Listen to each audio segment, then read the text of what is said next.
Әуе билеттерін сатамын. Арзан. Aviasales KZ. Таң қалғаным, қашан бақаның анан қарайсың ғой, сторис. Сол бабан попо жаңа Гвинеяда бар құрттарды жеп атады. Одан бөлек барып сол бір африкан тайпаларының барып шекі жұмыртқаны жеп атады. Шекі жұмыртқан ненің Филиппинға барады да, андай балапан болып қалған, балапан. Жоқ, ол емес. Қайсы? 14 күндік. Ешектің андай шекі жұмыртқасын. Жоқ, бір видеоны көріп едім ғой жасаған. Сондайды жейді деймін да. Сосын бір кезде андай бір видеосын қарасаң, сол Эфиопияда ораза шакалдар келмей ме, гиеналар. Соларға аузынан беріп, тамақ еттер аузынан беріп атады. Сол туралы одан қалмай сіздің ішіп жүр дейсің. Содан зәрін ішіп жүр. Сол туралы енді қалай дәмі қалай екен солардың? Дәмді десек сенбейміз ғой енді. Негізі менің ойым бар ғой, барған жерде сол жақтың тамағын жеп көр. Мысалға андай тамақ жеп көрмейсің ба басқа жерде? Ол уникальный, өз мемлекеттің, өз тайпаның тамағы. Мен сондай қызығамын, барып көрейін. Олар не жеп, қалай өсіп жатыр, не жеп жатыр, қалай өмір сүріп жатқан, соны білу керек қой. Сонымен мен жаңағы құрт жеп көрейін деймін. Енді тәттісінен бастайын да. Құрт деген ана аппақ құрт па бейті? Иә. Оның негізі бар ғой, біз ойлаймыз, біздің көбінесе біздің құрт бар ғой, гөңде жүреді ғой. Гөңде жүріп. Иә. Соны жаратын болсаң, ішінде андай езіліп сасып тұрады. Ал бұлардікі жаңағы пальма бар ғой, тал. Соның ішінде таза шөп жеп өскен дейсің. Жеген кезде алманың дәмі шығады. Сен былай жарасың ғой. Ана алманы тістейсің ғой, сондай дәм шығады. Құрт жейміз. Пальмада өсетін құрт. Иісі керемет.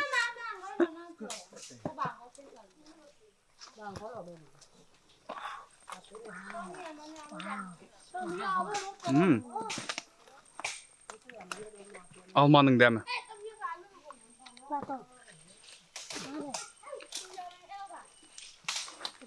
Все. Айта бер. Оны андай сен енді дәмін көрмегенше оның сезе алмайсың. Рахатын сезбейсің. иә. Ал ол сен тістеген кезде ойлама сонда? Иә. Әлде тағы да жыбырлап жатыр? Жоқ, жабырламайды. Әне біреу не бар ғой? 8 аяқ. Чайнамасаң, толық чайнамасаң тамағыңды жабысып қалады. Соны жеп қаласың. Неде Кореяда жақсы көреді ғой, оңтүстік Кореяда соны. Ол шығармайтындар жоқ, иә? Негізі оны қырқатта тесе шайнап кетесің. Ол қырыққанның өзінде қимылдап атады ғой. Иә. Сол күйінше шайнамасаң. Сосын ол деген мен өлген жегем, 8 аяқтың. Бірақ анау деген не ғой? Резинке бар ғой кәдімгідей. Ауызға саласың. Шайналмай ма? Шайналмайды ғой анан деген. Ауыз талып кеткен, жағым талып кеткен. Оның не дәмі жоқ, оны ана соевый соусқа алып жейсің, бәрі дәмі болмайды. Мен Таиландта сондай бір тамақтарды, ерекше тамақтарды жеп көрейінші деп Таиландта жеп көрдім. Сөйтіп креветкадан шаршап кеткем ғой. Барған кезде ана том ям жедім. Күнде том ям, анау кревет шаршап кетіп, сосын бір аралға бардық қой, Копани деген. Сөйтіп Копаниге барамыз, ол жерде ештеңке жоқ. Қонақ үйде, бірақ қонақ үй, өзі 2-ақ мың ауыл тұрады, кішкентай арал. Суда тұрған ауыл ғой. Сөйтеміз де тамақ алайық десек, тамақ жоқ қой. Сон не берем, қарасақ пилау деп тұр екен, палау. Палау бар екен деп, палау тапсырып сөйтсек, креветкамен келіп тұр ғой. Ана ес шетінен кіріс жетті.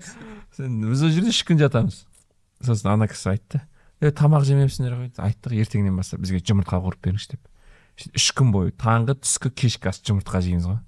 Күнде қуырып, ана кісі айтады, басын шайқайды, тамақ жемейді екенсіңдер. Айтады, ештеңке жоқ. Креветкеден басқа ештеңке жоқ, не жейсіз? Жұмыртқа жедік 3 күн бойы. Қуырылған жұмыртқа. Содан кейін жұмыртқадан шығып кеткенсің ғой. Бағана айттым ғой видео. Гиеналарда.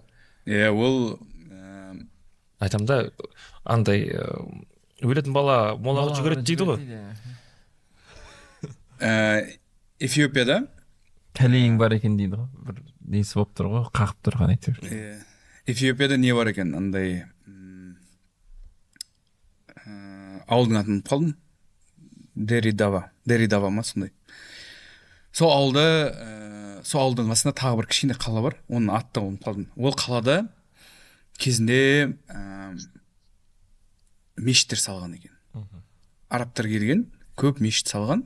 Әлемдегі ең көп мешіт сол неде, кішкентай орында орналасқан 130 мешіттей бар екен, сондай.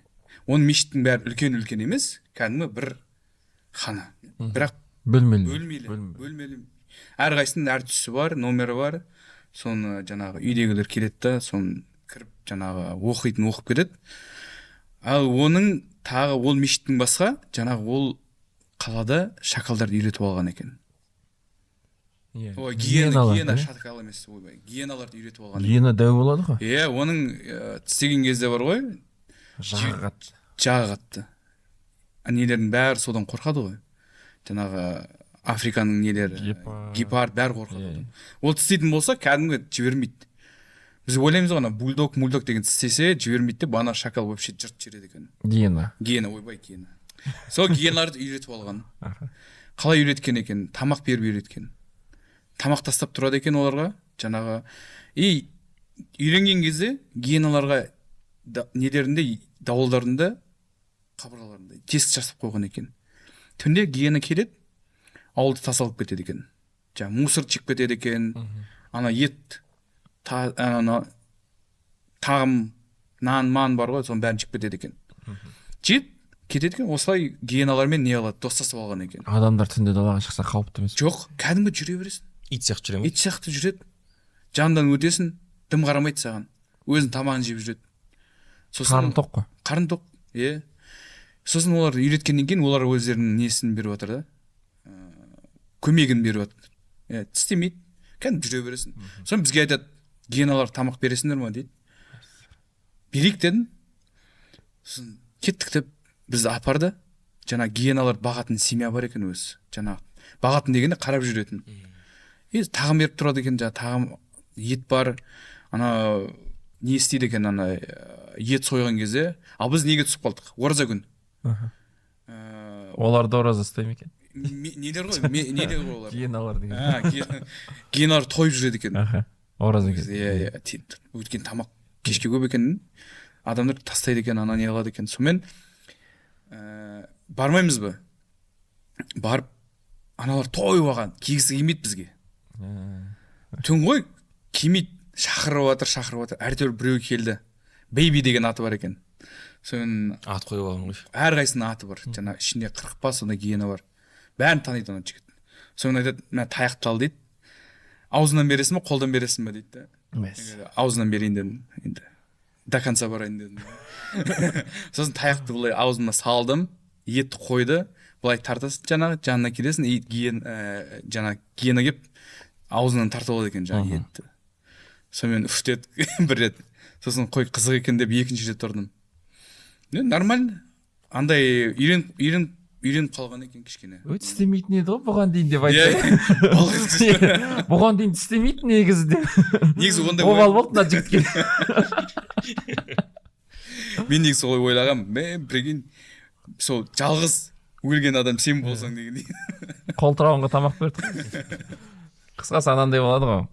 Адамдар деген жаңағы ақпарат деген тарайды ғой неше түрлі. Мен Таиландқа барам. Жаңа Пхукетте жүрген кезде қолтырауындардың шоуы болған екен да. Бұрын қазір карантиннен жабылып қалған екен. Сол қолтырауындардың шоуына бармай тұрып, бір күн бұрын көшеде келе жатырмын да, тақтай тұрады. Сол тақтайға аяғым тұрамын да, общем. Ұрған кезде бас бармағым аяқтағы қан болып больницаға барып, анау иә, қатты келе жатқан кезде. Тәуіп жоқ екен? Тәуіптерге бармадық енді, неге емханаға бардық. Сөйтіп ертесінде қолтырауынға барамыз. Қолтырауынға барған кезде ол жер жабылып қалған екен. Бірақ біз тоқылдатып әйтеуір кірдік. Біз үшін арнайы не қылды ана. Ақшасын берсең кішігірім ет беруге болады. Төбеден лақтырасың да бір қармақпен. Сөйтіп маған айтты ғой, астына түсесің бе деді қолтырауындарға. Олар қарын тоқ, жанына жақындауға болады да. Олар да бірақ аузын ашып жатады. Аяқ асты жүгіруі мүмкін ғой. Сен бардың астына түстім. Сөйтіп жақыннан кіріп, ана кісі өзі екі саусағы ма жоқ, бұрын шоу көрсеткен, қолын салып сөйтіп шығарған кезде анау шарт жапқан ғой, сөйтіп қалып қалған қолы. Оның видеосы бар интернетте. Сөйтіп сол кісімен бірге түстім, ананы көрдім. Кейін ана не тарайды ғой, менің бір қарындасым көрген да сол видеоларды ютубта екеуі бірге, аяғым ауырып қалғаннан ауруханаға барып ертесінде қолтырауға бардым, осындай хронологиямен келе жатыр да. Ана көрген да сосын ұмытып кеткен, кейін аңыз құрап алған ғой. Мен сөйтіп коллективіне барып айтқан. Көкем Таиландқа барған, қолтырауындарға түскен, қолтырауын аяғын тістеп алған. Ана сен көкең мықты екен. Аңыз адамға айналдың. Сөйтіп аңыз адамға айналып кетті. Сол сияқты сен аңыз адамға айналу мүмкіндігің бар еді негізінде. Ондай керек жоқ бізге, ондай аңыз болмай-ақ қойын өліп.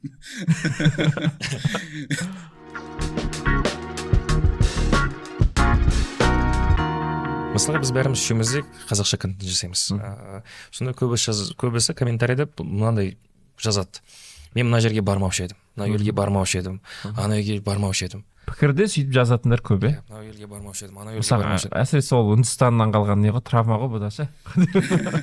Өйткені Үндістанға сөйтіп көп жазады адамдар.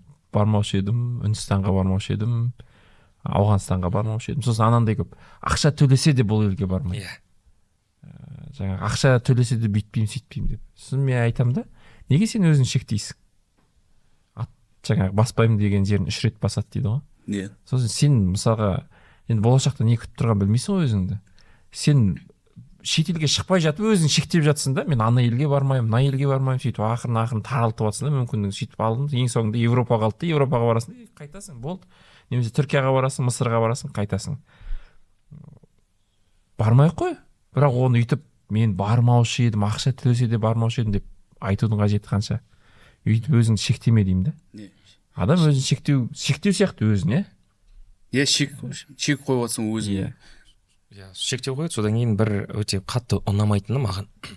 Біздің елде бәрі курорт демалысын жақсы көреді. Мысалға біз бағана айтып отырмыз, саяхат деген енді ол саяхатшымыз деп өзімізді айта аламыз деген ойдамын. Өйткені әр саяхатында өліп қалмаса екен деп ойлап отырасың.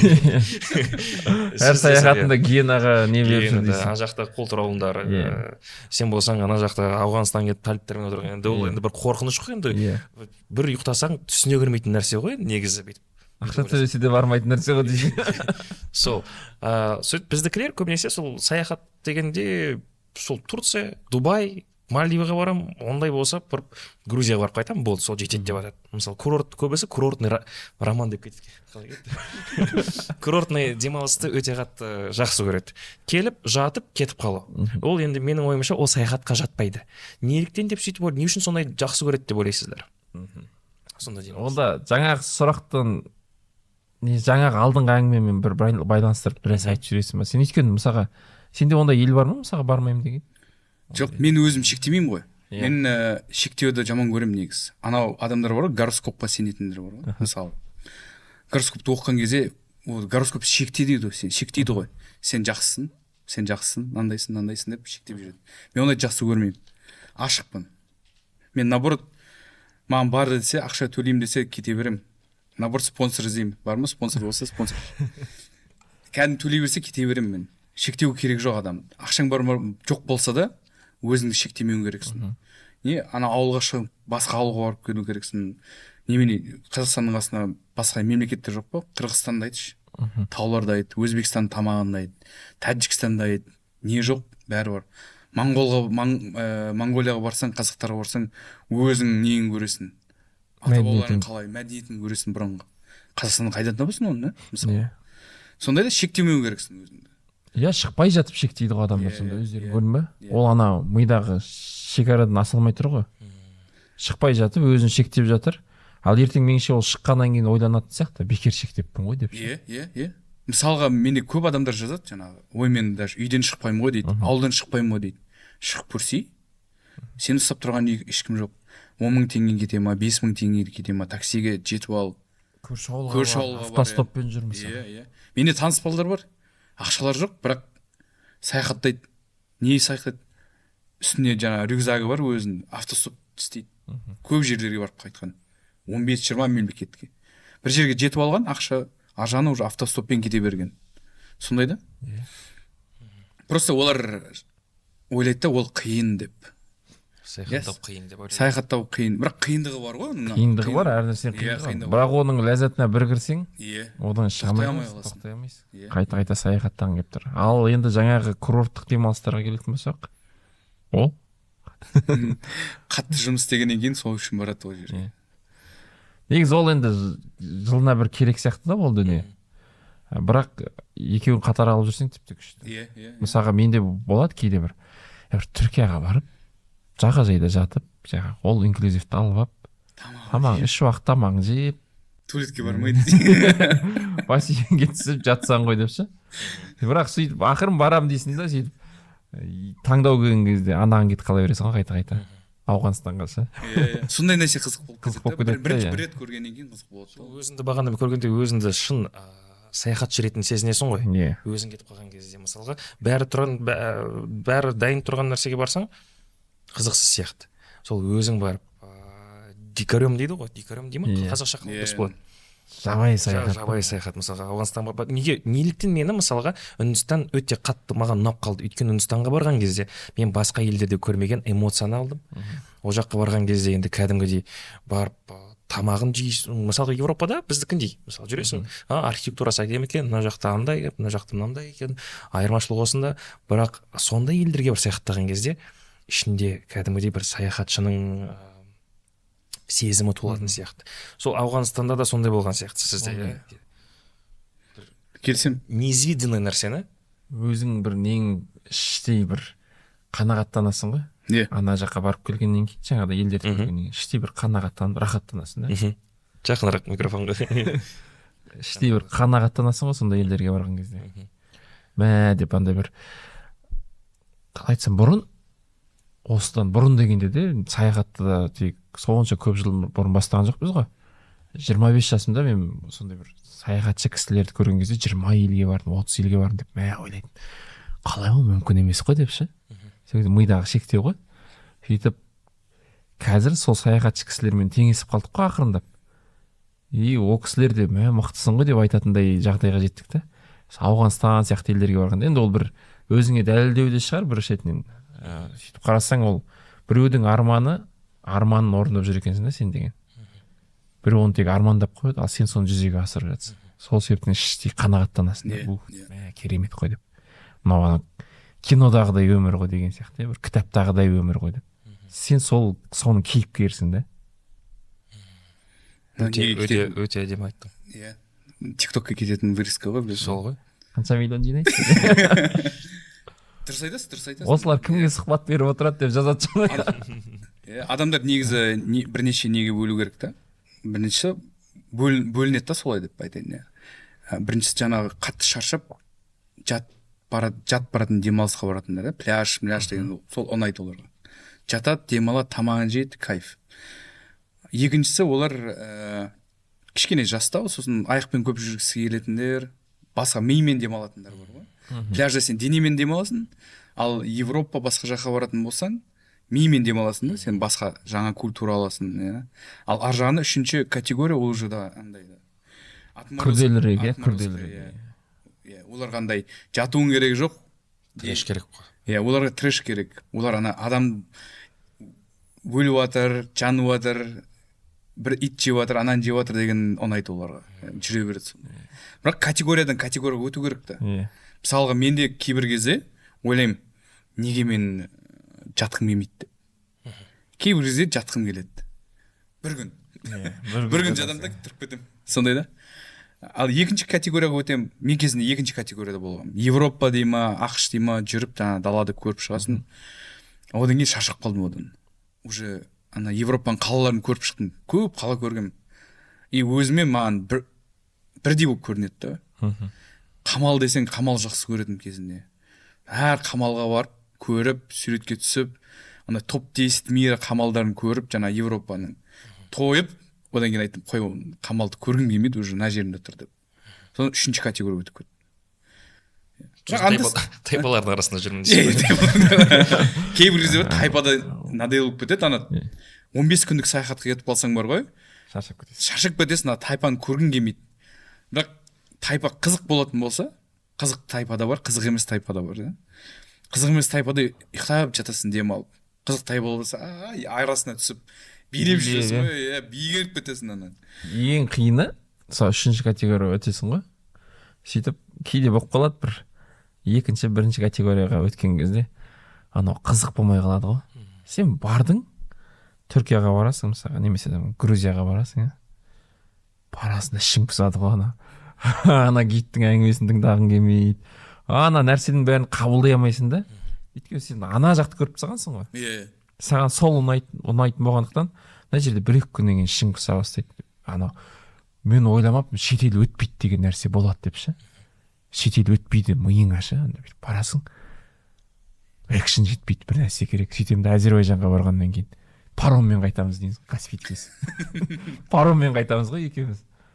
Уф, дедік қана Әзербайжаннан бүкіл елден аламаған эмоцияны паромнан алдық та.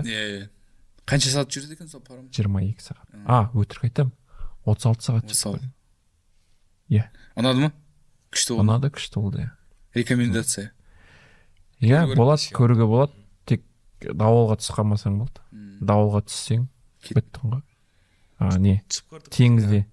Теңізде ол жақта басқа. Неге жақындайды Ақтауға, Құрық деген портқа.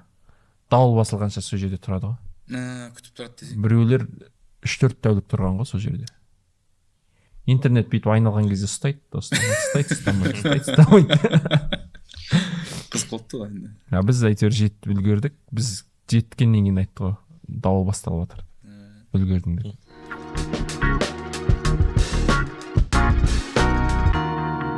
Саяхаттау, сол қымбатты саяхаттасаң болады, арзан саяхаттасаң болады. Сен өзің мақсатыңа байланысты. Менікін алатын болсаң, мен көбінесе елдер алыс қой. Өте алыс, қымбат болады олар. Оның енді санап көп ақша шығады, короче. Андай арзан бізде өзім шетелде тұрамын ғой, мен Қазақстанда тұрмаймын ғой. Бізде болып тұрады. Мен де қарап отырам. Ана жақта, ана жақта кейбір кезде біздің 5 евроға да сатып жіберетін бар. Билеттерді, иә. Қандай рахат, 20 да бар, 50 де бар. Тақалып алып тұрсаң 100-ге, 200-ге де жететіндер бар. Европа кішкентай ғой енді. Ұшақ анау мына ұшып жүре береді, күніне 20 ұшақ, 30 ұшақ. Көріп отырмын мен де анда-санда болмаған Европа елдеріне барып қайтайын 3-4 күнге деп қарап отырамын да, сонымен арзан билет тауып ұшамын. Бірақ мен андай программамен қолданбаймын. Аты қандай еді? Aviasales.kz. Енді бүгіннен бастап соны қолданыңыз. Арзан әуе билеттерін алып жүресіз. Әуе билеттерін сатамын. Арзан. Aviasales.kz. Айтады ғой, сананың таяздылығы сапардың аздығынан дейді. Сонда неге саяхаттау керек? Өз пікірлеріңізді не үшін саяхаттау керек? Мен айтайын, Айтшы. Білім алу ғой. Білім. Жолың ашылады. Бізде бар ғой андай, біз бір елді көріп, бір ел емес, бір қаланы көріп қалғанбыз. Ар жақта не болып жатқанын білмейміз. Білім ала алмаймыз басқа жерден. Маған мысалға жаңа мемлекетті көрген кезде жаңа білім алу. Жаңа адамдармен өзім мемлекетім туралы бөлісу, өзім адам туралы бөлісу, айтып беру, Любой саяхат сондай ғой. Любой саяхат. Үйренесің. Көкірегің ашылып, жаңағы адамдарды көресің. Сол білім ғой, маған білім сол. Эмоция ғой. Эмоция. Бізде мына жақта күнделікті тіршіліктен эмоция жетпей қалады ғой кейде. Сол эмоцияны шетелге шығып алып келесің мысалы. Немесе тауға шығып алып келесің деген сияқты. Міндетті түрде шетел емес, жалпы. Сол эмоцияны алу үшін, сол эмоцияны артынан іздеп жүріп, сол жақтарға кетеміз ғой. Сосын мен енді әйеліммен саяхаттаймын ғой көп жағдайда. Ол қарым-қатынас. Сен әйелмен саяхаттаған кезде кәдімгідей мен сіздерге кәдімгідей кепілдік беремін. Біздің қарым-қатынас саяхаттағанға дейін және саяхаттағаннан кейін деп бөлінеді да. Мүлде басқа. Оған дейін бірге саяхат 19-да басталды, бірақ 21-де анық басталды. Біз Өзбекстанға машинамен барып екеуміз 4000 километр жол жүріп. Соған дейін қарым-қатынас пен содан кейін қарым-қатынас екеуің арасы жер мен көктей. Сен кәдімгідей жақындасасың ғой. Тіл табысасың. Сен саяхатта одан басқа адамың жоқ қой. Сен 10 күн бір елде, бөтен елде жанында келіншегің бар, екеуің ғана жүрсіңдер. Ана адамдар айтады ғой, егер бірге ремонт жасап көріңдер, егер ремонттан кейін тату болсаңдар, демек ары қарата өмір сүріп кетесіңдер. Сол сияқты бірге саяхаттап көріңдер. Саяхаттан кейін егер екеуің араң дұрыс болса, онда ары қарата жақсы өмір сүріп кетесіңдер. Сондай болды да. Бір-бірін жақсы танисың. Сен сөйлесесің, ол жерде шешімдер қабылдайтын, кейде шешімдер болады, жылдам шешім қабылдайтын кездер болады. Сол кезде екеуің бір-бірің былайша айтқан кезде ысыласың ғой, бір-бірің ыңғайыңа жығыласың. Өйткені сен саяхатта одан басқа ешкім жоқ, сенің одан басқа ешкім жоқ. Сөйтесің де екеуің бір-бірің ыңғайыңа жығылып ана ситуациядан шығып кетесің ғой. Жаңа мына Қазақстанда жүрген кезде берілетін мысалы 5 жылдық, 2-3 жылдық тәжірибе сен шетелде жүрген кезде 2-3 аптада беріледі ғой. Сен 2-3 аптада жаңа мынандай жағдайлар болды, билетке ұшаққа кешігіп қала жаздаған, немесе билетке дұрыс аты жөнімізді енгізбеген. Сондай жағдай сен Қазақстанда жүрсең қырылысып қалуы мүмкін да. Сен неме істедің, анау сен шетелде өйтіп қырылысатын. Беріліп кетесің. Бұл жақта сен ондайды беріліп кетесің, эмоцияға беріп ұрысасың. Ана жерде сен сабырлы боласың, меніңше. Ситуациядан бірге шығу керек. Басқа амал жоқ сенде. Мына жақта есік тарс жауып кетіп қалсаң, ол жерде сен есік тарс жауып кете алмайсың. Оны жалғыз қалдырмайсың, ол сені жалғыз қалдырмайды. Сол үшін жаңа қарым-қатынас. Сосын сол шетелден алған тәжірибені Қазақстанға келіп қолданасың, Қазақстанда жүрген кезде. Мен шетелде жүрген кезде ұрыспадым. Неге мен бұл жерде ұрыссам ол ситуацияға? Дейсің да? Сөйтіп қарым-қатынасын жақсарады. Ең басты нәрсе бізде қазір құндылық сол болып тұр да, саяхаттың. Сосын біз сәл-сәл бүйтіп не қылып кейде болмай жатса, көбірек ұрысып қалатын болсақ, шетелге шығып кетеміз. Шетелде жарты жылға жетеді ғой эмоциясы. Адам танығың келсе шетелге бірге шық деді, сапарға бірге шығу керек. Сол сияқты. Сосын қоса кететін жайт, саяхаттаған кезде байқадыңдар ма, уақыттың созылып кететіні. Мысалға, үйде Алматыда жүрген кезде, мысалға таңертеңгіз тұрасың, көзіңді ашып жапқанша кеш батады, уақыт тез өтіп кетеді. Саяхаттаған кезде уақытың, мысалға, бір қалада 2 күн болсың, 1 апта жүргендей боласың. Кішкентай кезде, мысалға, каникулға жіберген кезде, балалық шақта жүрген кезде, біздің жазымыз кәдімгідей бір жылдай болушы еді ғой. Ал қазір біздің бір жылымыз бір 2 аптадай. Сол саяхаттаған кезде сол ең күшті нәрсесі сол уақыттың созылып кеткені. Созылып рахаттану. Әрине бір тайпалардың арасында жатсаң уақыт созылады ғой десін. Немесе тәліптермен шай ішіп отқан кезде. Интернет жоқ қой. Уақыт өтпей кетеді ғой. Ана нені санайсың ғой, қашан тайпаны көресің ғой. Енді қызық деген ол бірінші 1-2 сағат қызық, қалған уже сол жаңағы қайталана беретін заттар. Сонымен ойлайсың, қашан ол бітеді деп, ол бітпейді. Тағы ыстық қой, күйіп атсын, пісіп атсын. Бір жағынан күшті, сен ана шықтың, көрдің. Сол уақыт деген ұсақ болып кетеді кәдімгідей. Уақыт созылады, ол кәдімгідей созылады. Сен 10 күнің деген бір 100 күндей болады ғой. Сосын саяхатқа бір адам кетеді, басқа адам келеді дейді ғой. Сен саяхатқа кетесің, мына жаққа басқа адам болып келесің. Мен үшін келіншегіммен бірге жүремін. Мен үшін ол өте маңызды. Өйткені мен 2015-те бастадым ғой саяхаттауды. 2019-ға дейін Қазақстан ішін аралап жүрдім да, шетелге шықпадым. Тек Түркияға барып келдім бір рет. Сөйтіп Қазақстан ішінде жүрдім. Сол кезде Қазақстан ішінде жүргеннің өзінде мен бір жерге барып келем, эмоциямды айтам, түсінбейді да. Ол баяғы өзінің тұрмыстық іспен айналысып жүр, өзінің жұмысымен істеп жүр, үйде жүр, үй шаруасында жүр. Сен басқа адам болып келдің ғой. Басқа адам болып келіп анаған эмоцияңды айтқан кезде, ол сенің эмоцияңды қабылдай алмауы мүмкін да, түсінбейді. Сосын кейін екеуміз бірге шыққаннан кейін түсіндім, не үшін бірге шығып келесің, бірге өзгеріп келесің ғой. Келдің мына жаққа. Енді сен басқа адамдар не қылмауы мүмкін, есесіне сенің жанындағы адам сені түсініп тұр да. Сенімен бір толқында былайша айтқан кезде. Сол үшін айтады, жаңа саяхатқа кеткен кезде бір адам кетеді, басқа адам оралады дейді. Өйткені ол өзгеріп келеді, саяхат өзгертеді.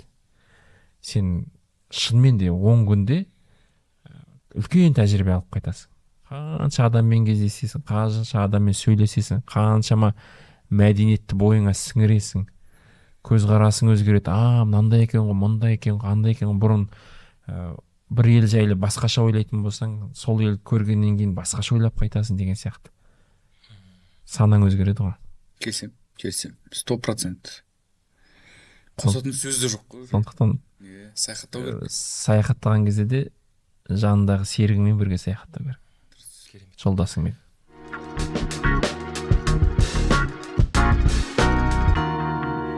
Балаларды шетелге жібермек ол жайлы емес, жалпы Қазақстанның ішіне жібергеннің өзінде қандай өзгеріс бар жайлы айтайын.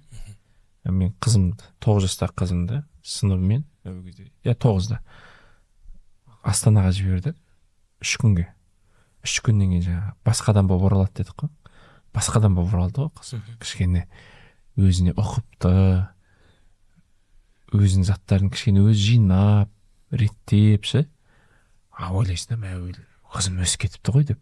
3 күннің өзінде ол деген кәдімгідей ана жақтың эмоциямен келген кезде мүлде басқадан болып оралған. Жаңағыдай дүниетанымы кеңейіп, кішкене әңгімелері де Астана мынандай деп, сондай Астана жайлы айтып, енді ары қаратай Дубайға барғысы келетінін айтып, басқа нелерге барғысы. Қарасаң, сонда бір ғана пойызбен барып келгеннің өзі 3 күнге қалай адамды өзгертіп тұр. Ойлашы, егер біз Қазақстанның балаларын шетелге шығаратын болсақ, жаңағы дамыған елдерге жіберіп тұрсақ, каникулда, бір аптаға, жазғы каникулда, арнайы сонда бір бағдарлама болса, барып келді, шетелді көрген бала деген ертең ол мына жаққа келіп санасы өзгереді, уже армандар.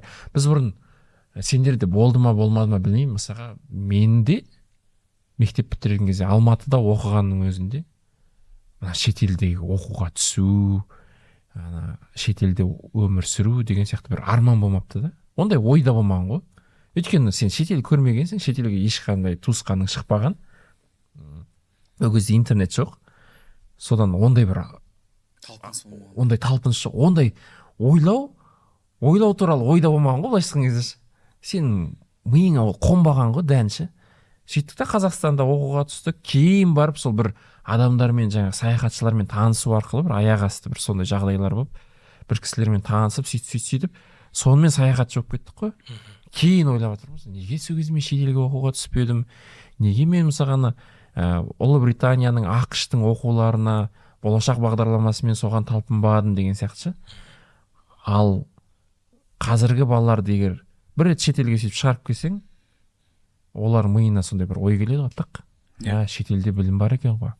Мысалға, Ұлыбританияға бір рет апарып келші, осындай елі бар екен ғой дейді да, Ұлыбританияның оқу орындарына талпынады, Европаның оқу орындарына талпынады.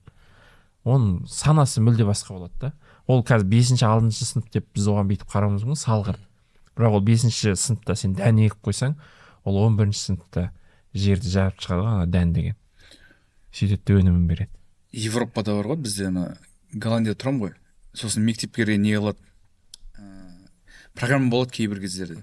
Жазда ақша жинайды, жаңағы мемлекет кішкене береді, ата-аналар шығарады ақша. Сонымен автобуспен, болмаса пойызбен шетелге барады екен, жаңағы. Жақын шетелге да, жаңағы. Голландиядан қайда барсаң болады? Бельгияға барады, Францияға барады, Германияға барады, ана жағында Люксембург бар. Барып қайтады екен. Кейбір кезде Испанияға да жүр, Италияға да барады екен. Барып жаңағы көріп келеді екен, басқа мемлекеттер қалай тұратын. Келіп үйренеді, біледі, сосын басқа мемлекетте қандай мәдениеті бар екен, қандай тілде сөйлейтіні, адамдар не жейді екен, қалай ұйықтайды екен, соның бәрін көріп келеді екен. Сол мысал ретінде кезінде 10-шы сыныпта оқып жүрген кезде анам қанша көп жұмыс істеп мені Ұлыбританияға жібереді, бір айға сол жақта барып ағылшын тілін оқы деп. Бұған дейін бұл жерде ағылшын тілін оқып жүргенмін, ар жаққа барып. Сол кезде бір көргенім бағана не сол осы тақырыпты қозғағаным. Сол жерде жүргенде көп балалар шетелден сол Ұлыбританияға келеді екен.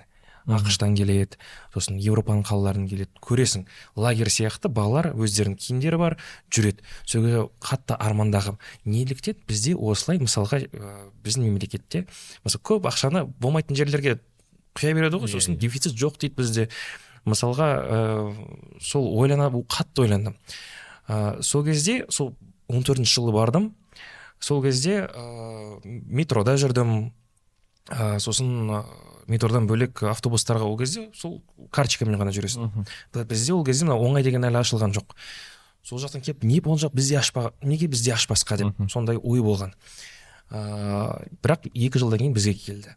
мысалға сол сияқты біздің мысалға балаларды, ауылдардағы балаларды, жақсы оқиды, ағылшын тілін білетін балаларды сөйтіп іріктеп алып, мысалға мемлекет болмасын, мемлекет алып мысалға үлкен квази госсектордегі анаған компанияларға, мысалға сендерде осындай кішкене ESG программалар дейді ғой, сендер осылай халыққа пайдаларын тисін деп, мысалға осындай өзінің мысалға Маңғыстау облысының өзінің компаниялары бар, Алматы облысының, солар балаларды шетелге шығарып көрсін, Қазақстанға оралғаннан кейін олар бір жаңа бір нәрсе ойлап табуы да мүмкін, ол шабыт ашылуы мүмкін. Мысалға қатты ұнағаны Сауд Арабиясындағы мектеп бітірген студенттердің бәрін олар жаппай шетелге жіберді ғой. Шетелге жіберіп білім берді. Бәрін мемлекет төледі. Сол кезде олар қайттан оралып, сөйтіп көтерді ғой өзінің елдерін. Сол сияқты сондай ой болды ғой. Не оны бізде жасаса, мысалға бізді тыңдап жатса, бұл өте керемет болушы еді. Өйткені біздің келешек ұрпақ, біздің болашақтағы елімізді көркейтетін, біздің ұлттық құндылықтан сақтап қалатын сондай жанашыр балалар өсет деген үміттемін. Вот. Соны қалай ойлайсың? Болады. Мен негізі армандағам кезінде, кішкентай кезде. Басқа мемлекетті көрейін деп. Оқығам көп, мана география пәннің несі кітабы, пән емес, маған әпшем не берген, не даты, кітап. География, чудеса света деген бірдеңе. Соны ашып қарайтын едім, қай мемлекетте бірінші барамын деп. Арманым болған, бірақ бара алмағам ол кезде. Ал ойлағанымда, сол кезде барғанда мысалыға менің кругозорым ертерек ашылып кетеді. Мен басқа нәрсені тез үйреніп, мысалға сен шетелге барған кезде бірдеңе үйренесің ғой. Мен қазір үйреніп отырмын. Ал мысалға мен сонда апарған кезде біреу, или өзім барғанда тез үйреніп, ерте үйренетін. Сондай да. Болмайтын нәрселерге ақша қойғанша біздің балаларға ақша қойсын деп айтып жібереді. Сосын жалпы таным ғой. Таным. Негізі бізде танымдық бағытта қазір кішкене өте бір нашар дамып жатыр да. Танымдық бағыт нашар дамығанның кесірінен жаман комментарийлардың жазылатын да сол себептен, сен жаңа тамақ жегеніңе қатысты да, сен Үндістанға барғаныңа қатысты да, әйтпесе былай қарасаң ол құртты да жеген сен, одан улансаң уланатын сен. Ол адамға оның еш зияны, бірақ неге екенін оны бір адамдар өз бір сен оған келіп тамақты аузына тығып атқан сияқты ренжиді да. Неге жейсің, сен деген сұмдық, былай шыққан кезде батырлардың ұрпағы емессің ба? Сол ана жақта жүрген кезде, Үндістанда болған кезде барып Кришнаны көресің ғой, қызыл жіп бәлет, шырқ қой бұл, сен мана мұсылман емессің, сен діннен шығып кеттің деп. Кәдімгідей мен шықсам өзім шығатын шығармын. Саған қатысқанша. Сол сияқты. Ал бірақ сол бағана айтқанда саяхатшымыз, бәрі қызық. Бәрі қызық болғаннан кейін көресің, бәрін. Ол мысалға Құдай ниетіңді де көріп тұрған шығар деп ойлаймын да. Сенікі ол тек танымдық мақсатта ғой. Көп жағдайда сен барып бас ұрып біреудің құдайына табынып кетпейсің. Немесе бас ұрып сол жаңа құрттарды Алматыда өсіріп, Алматыда жейін деп айтпайсың. Сен бардың бір дәм тәттің болды. Ұнады, ұнамады. Жаңа алманың дәмі сияқты дедің, дәмді. Енді жегенде арманда, жемегенде армағанда дейді ғой. Мысалға жаңа құртты мен жегім келіп отыр енді. Қайдан сатып алса болады? Алға өсіру керек деймін. Дәмін көрейік мысалға. Ол басқа тезектен шыққан жоқ қой. Солай. Жапырақты жеп жүрген құрт. Енді көрейік, оны біреулер жеп жатса, демек біз де жей аламыз деген сөз. Адамдар біз неге бір бағдарлама көреді, біз неге шегіртке жемейміз деп ше. Шегірткеде ақуыз көп екен. Ақуыз көп болғаннан кейін жалпы оны жеуге болады екен да негізінде. Біз алды жейтін. Ол пайдалы да, қуырып жесең да кәдімгідей. Болашақта тамақ тапшылығы болса, сол шегіртке жеуге болады екен. Біліп жүр, жазыл. Біз алды жейтін. Мысалға ол да танымдық та. Сен біреулер жеп жатыр, оны жүзеге асырып жатыр. Сен де барып жеп көрдің, оның ешкімге зияны жоқ. Бастысы бір жерге барып бомба қойып кетпесең болды да. Дұрыс айтасың. Мен де сосын андай көбісі айтады ғой. Аналардың өмірі андай екен, мынандай екен деп. Қалай қарайсыз дейді да оны. Мен айтам, қалай қарамаймын. Өздерінің өмірі, менің өз өмірім бар. Олардың қалай тұрып жатқанын мен өзгертетін мақсатым жоқ. Маған айтады, барып исламды үйретіп кетпейсіз ба? Ананы мен кіммін? Кіммін мен біреуге үйрететін? Ақыл айтатын. Тілді түсінбеймін ғой. Оның алдымен тілін үйрену керек қой. Найзайға ұқсады, басын қарай. Қайдағы? Тілді үйрену. Мына жақта өзің.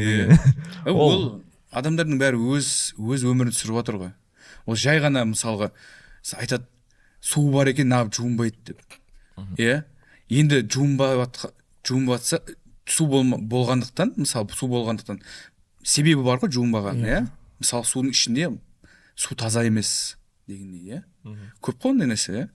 Олар ойлайды да, олар ақылды екен деп. Өздері ақылды екен, мен айтуым керек соны деп. Мақұл айт, бірақ оны өзің ішінде айту керексің. Сосын мынандай ғой, басқалар төмен санайды көп жағдайда. Жаңағы Үндістанда, әсіресе Үндістанға барған кезде сондай пікірлер көп жазылды. Діни тұрғыдан ғана қарамай, жалпы ұлттық деңгейде де, мәдениет деңгейінде де сөйтіп ойлайды да. Бұлар төмен, бұлар нашар, бұлар шын мәнінде ол аспаннан түскен ұлт жоқ қой. Бұлардың тарихы нашар деп айтатындар да көп. Біздің тарих мықтырақ деген сияқты. Аспаннан түскен ұлт жоқ. Әркімнің өз тарихы бар.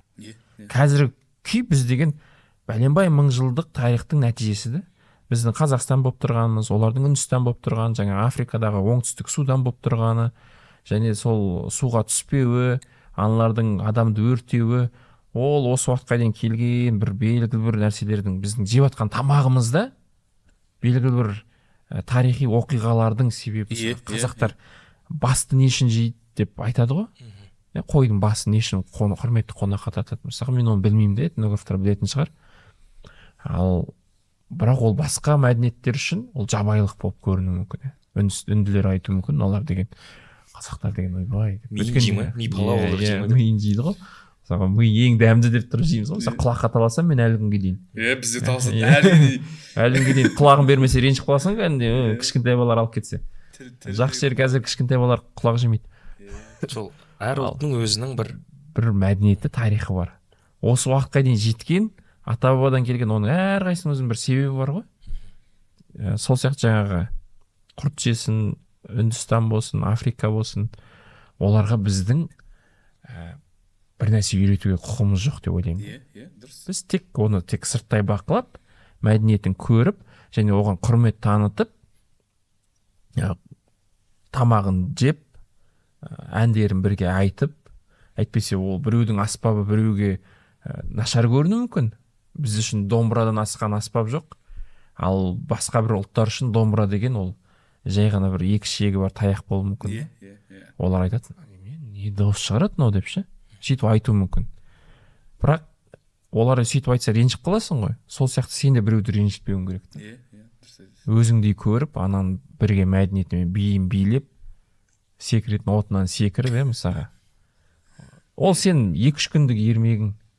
2-3 күн сен соның эмоциясын көресің де, осылай өмір сүреді екен дейсің де, еліңе қайтасың. Болды. Сен ол жақта өмір сүріп кеткен жоқсың ғой. Ауыстырған жоқсың да. Көрдің, дәмін таттың, кеттің. Қонақ болдың да қайттың. Негізі қонақ қай елге барған кезде өзінің қонақ екенін ұмытпау керек қой. Қонақ екенін ұмытпай, шекараны біліп, құрметтеп, басын. Әйтпесе мысалға шетелдіктерге ұнап жатыр дейсің бе, біздің шапан жапқанымыз. Олар деген ойбай сол қазақтың шапанын кию үшін келмейді ғой. Бірақ олар шапан жапқан кезде соған ілтипат танытып, жымиып, ол күшті екен дейді да, жаңа суретке түсіп, кейін оның өз еліне барған кезде мүмкін іліп қояды, мүмкін білмейсің арқада не істейтінін. Бірақ ол бастысы осы жерде ол саған құрметін көрсетті. Дұрыс, сондай болу керек. Комментарийді сондай болу керек. Комментарийді таза болу керек, ақылды комментарий болу керек. Ойлануың керек та комментарий жазған кезде. Сен біреудің намысына тиіп кетпейсің ба? Ол үнділер сенің комментарийіңді оқып түсініп жатқан жоқ, сен не жазып жатқаныңды. Бірақ сен өзің саналы түрде ойлануың керек. Мысалы, мен үнділер туралы, немесе басқа ұлт туралы бір нәрсе айтқан кезде, оларға қалай, егер ол оны түсінетін болса, оны қалай қабылдайтын еді? Ой, бұлардың елі лас екен десең, әрине олар дұрыс қабылдамайды, ренжиді. Айтады, қайда қаласыз? Таптаза біздікі. Олар үшін ол таптаза. Сондықтан комментарий жазған кезде ойланып жазу керек. сол өткенде үндістаннан соңғы шығарылым шығармайын ба тамақ үшін бір қыз өзіне репост жасап жазып жіберіпті. Салдым ғой мен осындай адамдарды жек көрем, басқа елдерді жамандап жүрген дейді. Сен сосын мен жазып жібердім, сен менің бұған дейін шығарылымдарымды көрдіңіз ба? Оған дейін сосын мына шығарылымда бұл тизер ғана, ол адамдарды қызықтыру үшін шығарасың. Бірақ соның соңында мен айтқаным мысалға жеу керек, көру керек, өте мысалға қолдар таза деп түсіндіресің бәрін. Соларды түсінбей басын айтады да сөйтіп жазады. Сөйтіп өте қатты бір рет намаз мақтайын, бұлар мынандай адамдарды жек көрем деп ше.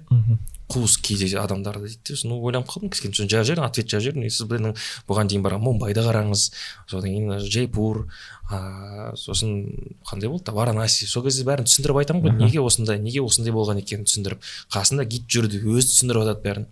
Сондай жазатындарды кішкене түсінбеймін да, бағана айтқан. Сен хейтерлерін жазып отыр ғой, хейтерлерін жазып отырмын. Еще танымайды еще жазып қойды. Сондай қызық. Пікірде андай нәрсе бар да, міндеттеу, өз ойын тану, сондай дүние көп бізде. Көп жазады. Былай істе, солай істе, неге бүйтіп істемедің, неге сөйтіп істемедің деген нәрсе.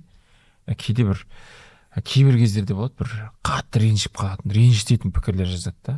Әсіресе менің жеке басым емес, мен әйелімнің жеке басына тиген кезде, әйелім жеке басына тиген кезде мен кейде адамдарда бүйтіп кездесуге шақырған кездерім болды да. Айттым, сен жарайды, маған тиіс, мен бір нәрсе сөзім қате болып қалған шығар. Бірақ ойыңды жеңіл жеткіз. Бірақ әйеліме үйтіп жазу, және оны әйелім жазған кезде де қатты сөздер жазу, тек қана орамал тақпаған үшін, немесе бір менімен қатар келе жатқан кезде қатарласып сөйлеген үшін сенің өйтіп құқың жоқ, сен кімсің? Кейде боқтап жазып жүрем, шыдамаған кезде. Көп жағдайда шыдауға тырысамын, сабыр сақтап, андай жалпылама тиіскен кезде жалпылама әзілдеп бүйтіп қайтарып жүрем. Жаңағыдай сізге тапсырдық, сіз істейді екен деп жүрсек деген сияқты. Бүйтіп істедің ба деген кезде, мысалы, сіз істейді екен деп жүрсек, сіз әлі істемеңіз ба не деген сияқты, сондай. Шутка жаққа кетіп. Қалжыңдап. Кейде қалжыңдамайтын кездер болады. Ол жаңа жеке басқа қатты тиген кезде, отбасыңа тиіп кетеді. Сол көп жағдайда әйеліме саяхаттағанда әйеліме тиеді ғой. Яғни ол дұрыс сөйлемеді, ол сөйлемеу керек екен мен жанымда жүрген кезде. Ол үнемі орамал тағып жүру керек екен. Немесе ол жалпы үйде отыру керек екен, ол неге сенімен саяхаттап жүр дегенге келтіретіндер көп та. Соны ойлаймын да, көбісі сол үлкен кісілер жазатын сияқты соны. Білмеймін кім жазады. Өйткені ютубта сосын ең жаманы, сен оған жауап берсең, саған жауап бермей қояды ғой. Ондай адамдар былайша айтқан кезде өзінің қоқысын тастайды да, кетіп қалды. Сен сол қоқысты бүйтіп қазбалап жатсың да, ол жоқ, ол. Оған бәрібір. Сен айттым. Сосын 2-3 күннен кейін, мен сөйтіп айттым ба не деп. Қашан деген сияқты. Басқа видеода мақтап отырады да. Ана жерде жамандап кеткенде шаруашылық. Сондай кезде бір реніш бар да көрерменге. Кішкене саналырақ болсақ. Мен осы 2 жыл бұрын ба, андай не бар ғой, дзен ұстап алғам.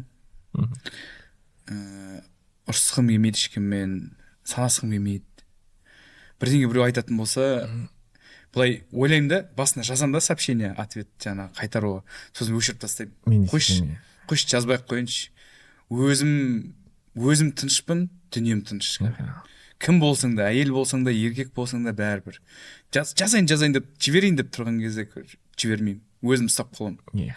Сосын болады ғой негативный комментарийлер. Кейбір кезде андай шоқ тастайсың да, жанып кетсін деп специально араларында. Енді хайпқа ғой, өздерімен бірдеңе тасып кетесің да, и кетіп қаласың. Сен де көріп отырасың, қызықты. Бірақ өзімді ұстаймын. Ондай и басқа адамдарға да сол не болсын деген да, пример болсын. Мысалға сен жазудың алдын мақұл жаз, бірақ бір рет оқы алшы өзіңе. И ойлан, сен осы сөзді әйеліңе айта аласың ба? Мамаңа айта аласың ба? Ағаңа айта аласың ба деп ойланып көр. Жақсы сөз, жаман сөз болса да, жақсы сөз, понятно, бәрі жақсы көреді. Жаман сөз келген кезде сол ойлану керексің. Ойландың ба? Болды. Мысал ретінде келтірейін, бағана осы әңгімеге байланысты. Үндістанға барған тикток салмайын ба? Үнді қызын алып жатырмыз деп. Ол енді прикол дейді ғой. Әзілдеретін саламыз. Ана жақта үлкен кісілер. Ол мысалға менің әке-шешемнің үлкен кісілер. ана жазғандарын оқып кәдімгідей мен масқара дедім. Ар жақта отырып мынау сендерге не қазақ қыз жетпей қалды ма дейді. Сосын ана жақтан шығады қазақ қыздары бұзылған, бұларға кері жоқ, мақыр сұрайды, анау сұрайды. Сосын ана жақта ана қыздар, әйелдер жақтар шығады. Сол бір-бірімен қырылысады ана жақта. Ана жақта оқып адамда кәдімгідей ойлайсың, біздің сонда халықтың санасы сондай деңгейге түсіп кетті ма деп. Неліктен әйел адамды ер адамнан төмен қояды деп ше мысалға. Бүйтіп қарасаң бағана айтып отырсың ғой. Мысалға сол бір жағынан маған ұнайтыны Европада мысалға сен әйел адаммен бірдей боласың мысалға сөйлескен кезде де ақылдасқан кезде де. Өйткені бәріміз біз ер бала болған анамыздың тәрбиесін алдық қой. Бүйтіп қарасаң. Олар бізді жаман болсын деп тәрбие бермеді. Ал бізде қазіргі социумда сондай нәрсе көп болып жатыр. Сол комментарийін оқығаннан кейін кәдімгідей мен ойланып қалдым. Осылай комментарий жазса адамдар, онда біздің халықтың көбісі осылай ойлайды ғой деген сияқты. Сол үшін жақсы комментарий жазыңдар. Жақсы комментарий жазыңдар. Саяхаттаңыздар, одан кейін әйел адамды сыйлау керек. Жалпы негізі жақсы комментарий көп. Тек жоқ деп айта алмаймын, көп. Жоқ деп айта алмаймыз. Жақсы комментарий көп. Жақсы алғыс айтып жатады, ықыласын төгіп жатады, сәттілік тілеп жатады. Бірақ көп жағдайда жаман комментарий жақсы комментарийді басып кетеді. Ал неге жаман комментарий жақын қабылданады жүрекке? Өйткені ол жағдай жалпы, сол жердегі жағдай. Жаман комментарий жазуға тұратын жағдай емес. Необоснованно дейді. Иә, өзің бір негізі жоқ комментарийлар ғой былайша айтқан кезде. Яғни сен жай ғана бір тамақты жеген үшін немесе бір елге барған үшін кінәлі болып шығасың да түбінде. Сөйтіп боқтық сөз естіп қаласың. Сол үшін ренжисің ғой. Әйтпесе оны бір ренжитін дейді емес. Әйтпесе танымайтын адам ғой негізінде. Комментарийді өйтіп жүрекке қабылдамайсың. Бірақ негізі болмағандықтан сөйтіп қабылдайсың. Сондықтан жақсы сөз жазайық бір-бірімізге. Жақсы сөз жарым рас дейді. Тағы мысалға осыны аяқтамай тұрып, мысалы ағылшындардың аудиториясы қандай, орыстардың аудиториясы мысалы қарағанда қандай, сосын қазақтардың аудиториясы қандай деген сұрақ. Өйткені мен бұған дейін орысша 2 шығарылым жасаған болатынмын. Олар 80 мыңдай көрін жинады, бірақ ол басқа дос балаға түсіріп берген, өзім озвучка, өзім дыбыстап. Сол кезде сол жақтағы комментарийларды оқисың, сосын өзімізге келген кезде біздің комментарийді оқисың. Ал мысалға 2 түрлі, 2 әлем. Мысалға баға сен де жазасың ғой, мысалға арабтар жазып кетеді дейді, ағылшындар да жазатын шығар. Сонда аудиторияның баған жазатын айырмашылығы бар ма? Қалай ойлайсыңдар? Жоқ. Мен ойымша жоқ. Айырмашылығы жоқ. Өйткені мен мысалға TikTokта көп болды менде. Видеолар көп болды, қаралымдар көп болды. Ана 45-50 миллионға кетіп қалған видеолар болды. Оның арасында былай көресің адамдарды, шетелдің адамдар ғой көбісі жазады. Мә күшті екен, ананы көрсеттің, мынаны көрсеттің. Ал жағында басқа жағынан нелер келеді. Жамандаушылар келеді. Олар тастайды ана don't touch our не деп біздің ханшайым тиіспеңдер деп. Өздерін ханшайым деп айтады екен. Қара әйелдерді ханшайым деп айтады. Сол біздің ханшайым тиіспеңдер деп, видеоға түсірмеңдер, сондай жазады. Адамдардың бәрі әлемде мен бойынша көбісі бірдей. Көбісі бірдей. Бірақ оларға айта алмайсың ғой, сен андай жаз деп. Оларға жеткізе алмайсың. Ал мысалы біздің адамдарды кішкене өзгертсең болады. Не ақыл беріп, кішкене. Мысалы осы подкастты біреу тыңдайтын болса, ертең саған кіреді да, ой, Ерасыл красавчик, дауысы әдемі, видеоң күшті, арғатай саяхатты тоқтама. Мотивация береді ғой. Иә. Сосын оны ақша іздейсің қайтадан саяхаттаған. Сүресің бар. Солай да, солай. Ал мен айтып отырған жаңа негативті ол да бар. Одан қаша алмайсың. Бәрібір 10% негатив жазады екен. Сен қандай контент түсір? Бәрібір сен деген алда бір керемет, ешкім жамандамайтын, жай ғана бір ақ бұлттың үстінде бүйтіп отыршы. Бәрібір келеді жаман комментарий жазып кетеді. Неге сен ақ бұлттың үстінде отырсың? Неге көк бұлт емес деген сияқты. Сондықтан 10% бәрібір болады екен. Тек ол 10%-ға төтеп беретін нәрсе әзілдеу. Немесе болмаса ақыл жазбау, ештеңе қайтармау. Ал енді ұлтқа байланысты әр ұлттың өзінің бір изюмингісі. жоқ бір нүктесі бар ғой, қозғап тиіп қалсаң қозып кететін. Мен қазақша түсіретін болғандықтан сондай нүктелерге көп тиіп қалатын сияқтымын да, әсіресе қазақ аудиториясы нүктелеріне. Сол нүктелерге тиіп кеткеннен кейін негатив көп кетіп қалады. Ал енді орысша мен контент жасап көрмегенмін. Инстаграмда менде негатив жоқ. Инстаграмда 99.9% позитив пікірлер десем болады. ютуб қой сол. Менде ютубта негатив бар. Мен ғой жазып отқан. Ерасыл екеуміз жаман сөздерді ұрып жатыр. Сондай. Сендер көп саяхаттайсыңдар. Жақсы саяхаттай беріңдер. Мысалға, біздің туризмге кішкене жаның ашиды да. Мысалға, Қырғызстанға көп саяхатшылар барады. Мен өзім байқадым, қанша видео шығады, кәрістер барады, шетелден келіп видеолар түсіреді, соның бәрін көресің. Неліктен бізде ондай емес? Біз мысалға Қазақстан туризмі қандай деңгейде деп өздерің ойларың туралы айтып берсеңдер. Мысалы көресіңдер, туалеті де жоқ, дәретханалар да жоқ. Сондай бір ұсыныстарың болса, немесе бір. Мен негізі ол туралы көп сөз айта алмаймын. Мен Қазақстанда саяхаттаған кезде ол 15 жыл бұрын болған. Одан кейін көп саяхаттамаған Қазақстан ішінде. Барған қанша бір 16 облыс, қазір 16 ғой облыс, 17 ма? 17 облыс па? Одан көп. 18 па? 18. Иә. Соның саяхатшылардың әңгімесін қарасаң. Жоқ, оның кезінде 16 облыс болды. Мен 15-ін 14-ін көргем. 14-ін көргем. Екеуіңді ғана болмағам да, мысалы. Мен саяхаттағам, жүргем, барғам, үлкен қалаларды көргем, иә. Ол кезде жаңағы сервис деген нөл. Ал қазір қандай екенін білмеймін. Сендер білесіңдер ғой? Сендер барып жүрсіңдер ғой көптеу. Қазақстан ішінде. Қазақстан, мен өзім жалпы ішкі туризммен айналысатын адаммын ғой. Қонақ күтіп жүрміз, турист әкелеміз. Бірақ мен ішкі туризмде өзіміздің қазақтарға тур ұйымдастырамын ғой. Бізде Қырғызстаннан қалып келе жатқан жеріміз, ол мына мәдениет жағынан да, олар өздерінің колоритін жеткізе алған. Яғни қанша таудың басынан киіз үй тігіп тастаған ғой, әдемі. Идентикасын, өздерінің мына қырғыз деген ұлттың мәдениетін жақсы жеткізеді. Туристер соны ұнатып барады. Енді турист сен шетелге барған кезде жаңағыдай жақсы қонақ үйге жатқың келеді, бірақ бәрі олар мәдениеттің. Африкаға барып сен жаңағы тайпаларды көрмесең, онда Африкаға бармайсың ғой? Бармаймын. Вообще бармаймын. Дамып баратса да бармаймын. Жаңағыдай шетелдіктер Кореядан болсын, Жапониядан болсын, Европадан болсын келген кезде осы жерде киіз үйді, көшпелі өмірдің салтын, бүркітшілерді көргісі келеді. Не үшін Моңғолияда қазақтарға көп барады, Баян-өлгейде? Олар бүркітшілікпен айналысады, аңшылықпен айналысады, соның бәрін көрсете алады да. Біз Қазақстанда сол өзіміздің ұлттық мәдениетімізді көрсете алмай жатқан сияқтымыз. Иә, бізде табиғат тамаша, табиғат керемет, барып қайтуға болады. Бірақ дәл осындай көлдерді, дәл осындай каньондарды, дәл осындай фуникулер, медеу сияқты сударымызды басқа елдерінде көре аласың ғой. Бар ондай елдерде. Бұл жаққа шетелдіктер не үшін келеді?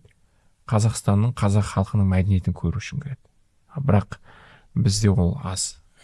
Біз өзіміздің мәдениетімізді әлі күнге дейін дұрыс көрсете алмай жатырмыз, шыны керек. Этноауылдар аз.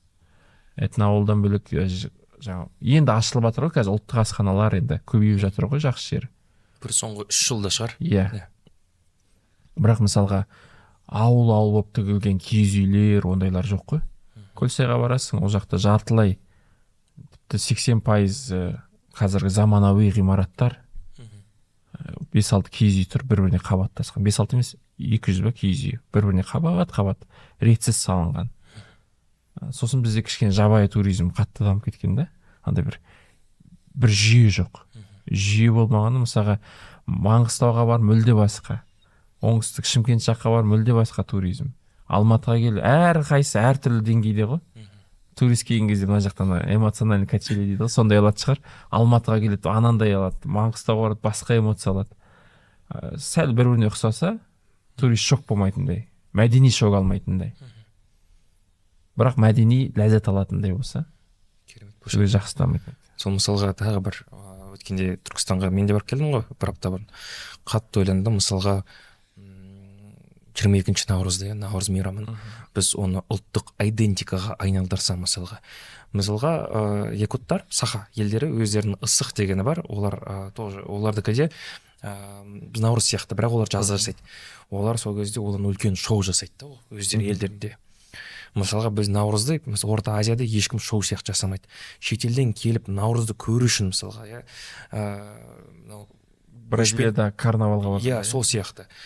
Біз Қазақстанға барып, сол көшпенділердің наурызын көргіміз келеді деген сияқты жасаса, мысалы кезінде Өзбекәлі Жәнібек жасап кеткендей, өзінің жасаған ғой, сол сияқты наурыз мейрамын үлкен қылып Түркістанда мысалға жасаса керемет болушы еді ғой. Мен сол қатты арманы болып ана жақта отырдым, бір сағатта отырып қарадым ғой, ана жақта солай қазақи мәдениетімізді өлеңдермен киіз үй қойып, ана жақта алты бақан, ана жақта жылқылармен шауып жүр, қызғу болып жүр, ар жағында көкпар болып жүр деп.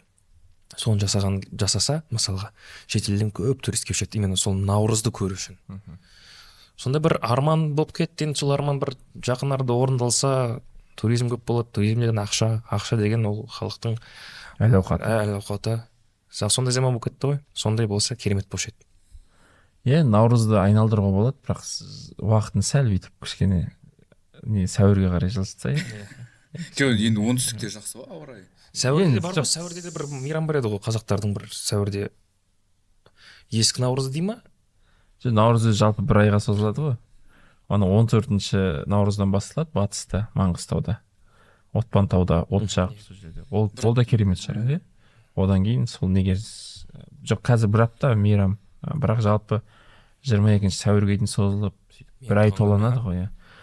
Сол сәуірге жылжыса тіпті гүлдеп тұратын еді деген ғой Түркістан. Түркістан гүлдеп тұрған кезде келсе туристер, сонда мықты болады. Өйткені бізде идентика жоқ қой, ұлттық идентика. Ол сол жаңағы бір мәдени не болатын еді да, туристер үшін. Оңтүстікте кішкене қорғап жіберейін да. Оңтүстікте болады негізі наурыздың мейрам, не істейді ғой. Қазанқояда бәрі бар, бірақ көп емес та. Андай не болмағанда, не дейді ата? Рекламасы азды. Мысалы, рекламасы күшті болатын болса, мысалы, бәрін Түркістанға келіңдер, арзан билеттер жасса, мысалы. Авиасейлс KZ-дің арзан билеттерін алып, сондай билеттер не жасса, мысалға, пойыздар тегін, Түркістанда үлкен болып жасайтын болса, туристер келетін бұл.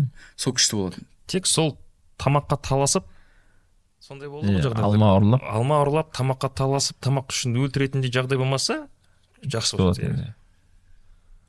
Жамандықты қоспайық. Қоспайық, просто сол айтқаным, мәдениет жағын айтып жатқаным ғой. Сосын ана киіз үйге кіруге болмайды деген әңгіме болмаса, мысалы. Сол киіз үйге кіруге болмайды, біз қонақтарға арналған деп. Қонақ қашан келді ғой? Мен де қонақпын. Сол подкастымызды бір қорытындылай келсек, көрерменге айтатын нашар пікір жазбаңыздар, қолдаңыздар, саяхаттаңыздар. Өйткені саяхаттаған сайын сіздердің қосылып ұмытып кеттікпін ғой. Мысалға саяхаттаған адамдармен әңгімелесу ол өте қызықты.